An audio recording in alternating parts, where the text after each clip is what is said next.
Assalamualaikum warahmatullahi wabarakatuh. Selamat pagi kepada Ibu Ika dan teman-teman sekalian. Jadi kelompok saya yang terdiri dari Salwa Faria Azahra, Najwa, Melani, dan saya sendiri Sekar.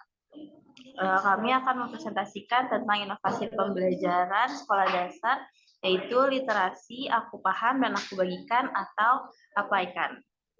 Najwa sebentar. Salwa kemana Najwa? Sedang tidak bisa dihubungi, Bu.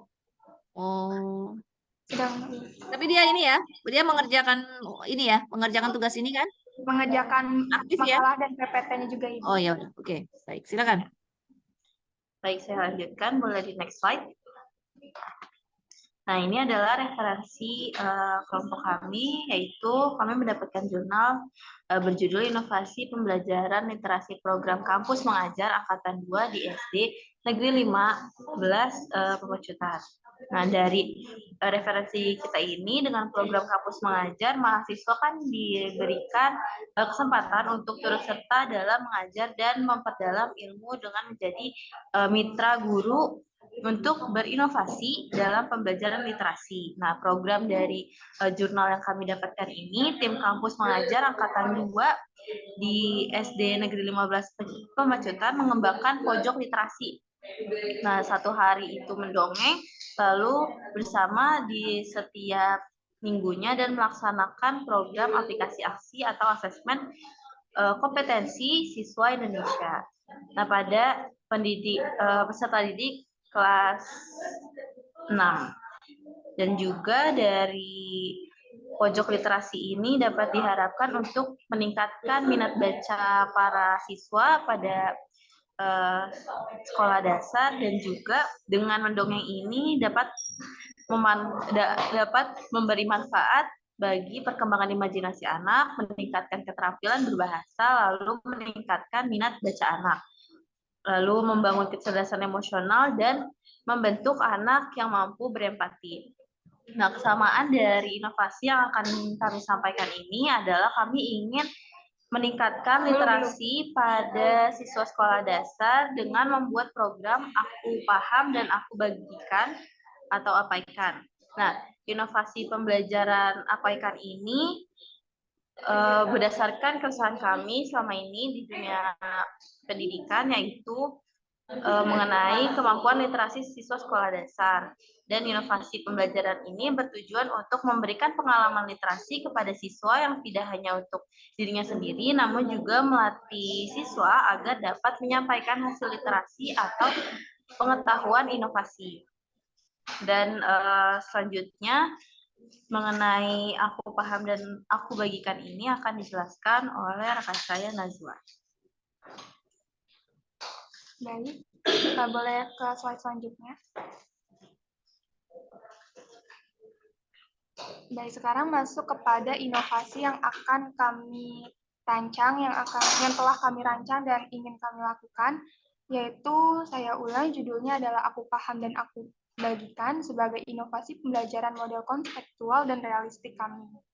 Di mana inovasi ini diambil dari referensi jurnal yang telah disebutkan untuk meningkatkan literasi pada siswa sekolah dasar dengan program ini.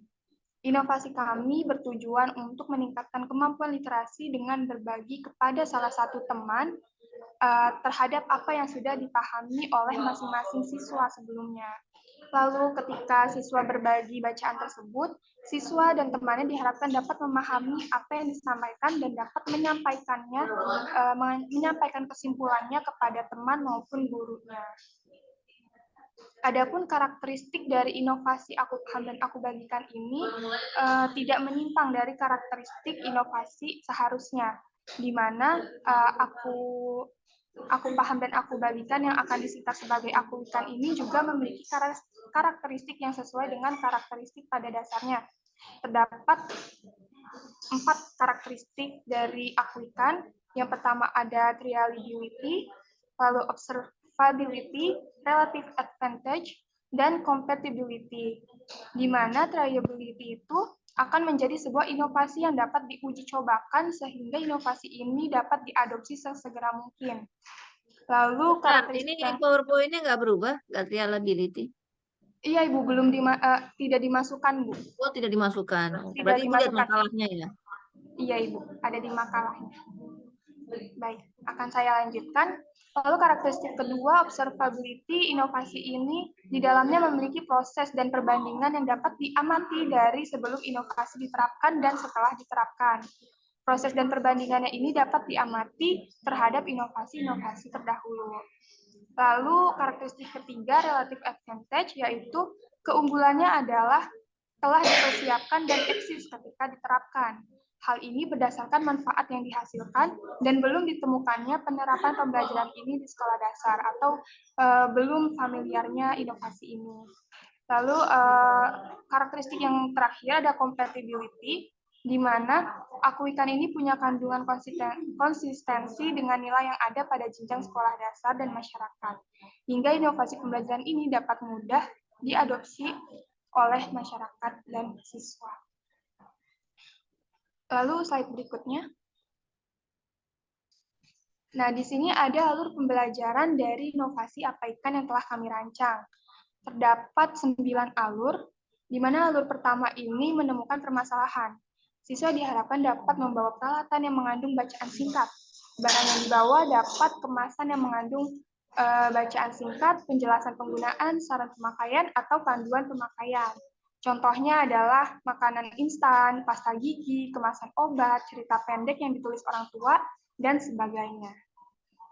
Lalu setelah siswa membawa barang-barang tersebut, siswa diarahkan untuk memahami bacaan pada barang yang dibawa.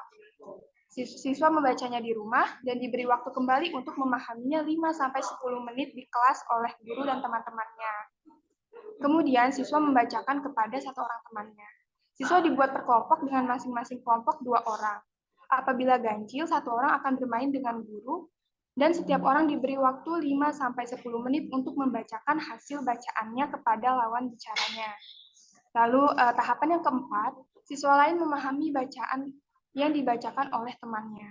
Setiap orang diberi waktu 15 menit untuk memahami dan memberi pertanyaan tentang bacaan yang telah dibacakan temannya. Jadi ada unsur komunikasi timbal balik di antaranya. Lalu tahapan yang kelima, kedua siswa menyimpulkan perbedaan yang telah dibaca. Lalu yang tahap ke-6, setiap kelompok melaporkan hasil bacaannya kepada guru, di mana laporan dilaporkan secara langsung kepada guru dan setiap harinya terdapat maksimal 4 kelompok yang melapor. Nah, di sini juga alur pembelajarannya ada menemukan permasalahan, kedua menemukan alasan dari permasalahan yang ada yang telah kami paparkan sebelumnya di latar belakang, lalu 3 merangkai inovasi yang tepat dan memerhatikan banyak aspek, jadi dari aspek kesanggupannya untuk diadopsi masyarakat atau tidaknya jadi telah diperhatikan sebelumnya. Lalu keempat, tahapan yang kami buat merancang pendekatan dan pengenalan inovasi kedua siswa. Jadi nanti pada pembahasan selanjutnya akan kita paparkan cara kami dalam menyebarluaskan inovasi tersebut. Lalu tahapan kelima, menerapkan inovasi di pembelajaran sesungguhnya. Lalu tahapan keenam, melakukan pengamatan, penelitian, dan juga evaluasi. Lalu 7 adalah pembuktian peningkatan hasil belajar inovasi yang telah dilakukan. Yang ke-8, kembali mengenalkan inovasi kepada masyarakat agar dapat digunakan secara familiar. Lalu tahapan terakhir, inovasi diterapkan dan terus dikembangkan, mengikuti kemajuan zaman yang ada. Slide selanjutnya. Baik, slide selanjutnya akan dipaparkan oleh rekan saya, Melanie Zuliani. Terima kasih, Nazwa. Baik, selanjutnya cara inovasi dikomunikasikan. Saluran komunikasi dapat dibedakan menjadi saluran interpersonal dan media massa. Menurut Canggara, menyebutkan saluran komunikasi antar pribadi ialah saluran yang melibatkan 2 orang atau lebih secara tatap muka. Sumber dan saluran komunikasi memberi rangsangan informasi kepada seseorang selama proses keputusan informasi berlangsung. Seseorang pertama dalam memperkenalkan inovasi kami dari saluran media massa berupa media sosial atau infografis serta seminar.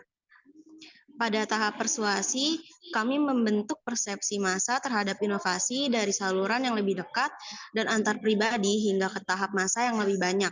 Seseorang yang telah memutuskan untuk menerima inovasi pada tahap keputusan ada kemungkinan untuk meneruskan atau menghentikan penggunaannya. Boleh next slide. Selanjutnya ada proses adopsi oleh agen pembaru. Agen pembarunya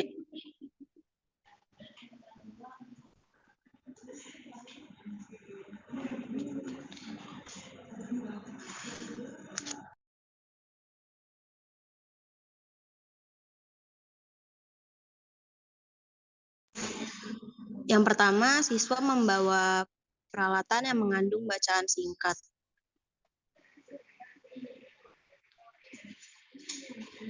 Lalu siswa memahami bacaan pada barang yang dibawa, siswa membaca kepada satu orang atau teman, siswa lain memahami yang dibacakan oleh temannya, kedua siswa menyimpulkan perbedaan yang telah dibacakan, yang terakhir setiap kelompok melaporkan hasil bacaannya kepada guru.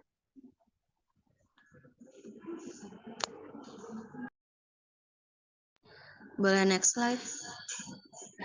Selanjutnya akan dibacakan oleh Salwa. Baik, mohon maaf sebelumnya karena tidak bisa on cam karena device-nya berkendala. Baik, selanjutnya di sini ada pihak pelaksana proses difusi inovasi, di mana di yang pertama ini ada inovator, yang dimana merupakan golongan yang selalu merintis, mencoba dan menerapkan teknologi baru dalam pembelajaran dan mampu mengajak sekolah-sekolah untuk ikut dalam penyuluhan. Inovator sendiri ini mempunyai sifat selalu ingin tahu, ingin mencoba, dan ingin mengadakan kontak dengan para ahli untuk memperoleh informasi yang baru. Golongan inovator ini biasanya termasuk dalam guru sebagai pengajar. Baik, selanjutnya di sini ada early adopter atau biasa disebut pelopor, di mana golongan pelopor atau early adopter ini merupakan golongan yang mengusahakan sendiri pembaharuan teknologi dan lebih meyakini adanya agen pembaharu. Early adopter dalam inovasi kami adalah guru-guru dan juga wali murid. Selanjutnya ada early majority, penganut dini, di mana early majority ini adalah golongan orang yang selangkah lebih maju karena mereka biasanya orang yang pragmatis, nyaman dengan ide yang maju, tetapi mereka tidak akan bertindak tanpa membuktikan yang nyata tentang keuntungan yang mereka dapatkan dari sebuah produk baru. Sifat yang dimiliki golongan early majority ini merupakan sifat kebanyakan guru. Selanjutnya ada late majority, yaitu penganut lambat, di mana penganut lambat ini adalah orang-orang yang konservatif, pragmatis, yang sangat membenci resiko serta tidak nyaman dengan ide baru, sehingga mereka belakangan mendapatkan inovasi setelah mereka mendapatkan contoh. Lalu yang terakhir di sini ada laggard atau kolot. Golongan laggard adalah golongan akhir yang memandang bahwa inovasi atau sebuah perubahan tingkah laku sebagai sesuatu yang memiliki resiko tinggi. Baik, boleh di next. Baik, di sini alternatif pihak yang tidak mengadopsi inovasi pembelajaran mengenai aku paham dan aku bagikan di sekolah dasar, itu bagaimana sih? Baik, jadi kita melakukan pendekatan dan mencari tahu alasan dari sikap yang diambil oleh inovator tersebut. Apabila terdapat kritik dan juga saran serta solusi yang membangun, akan terus dipertimbangkan dan dievaluasi, dan evaluasi pun dilakukan. Namun, apabila alasannya adalah ketidakinginan atau ketidaksiapan semata, maka harus dibuat sanksi dengan tidak diposisikannya sebagai inovator atau pihak yang melakukan inovasi setelah diberi kesempatan untuk memilih beberapa pilihan. Baik, seperti itu.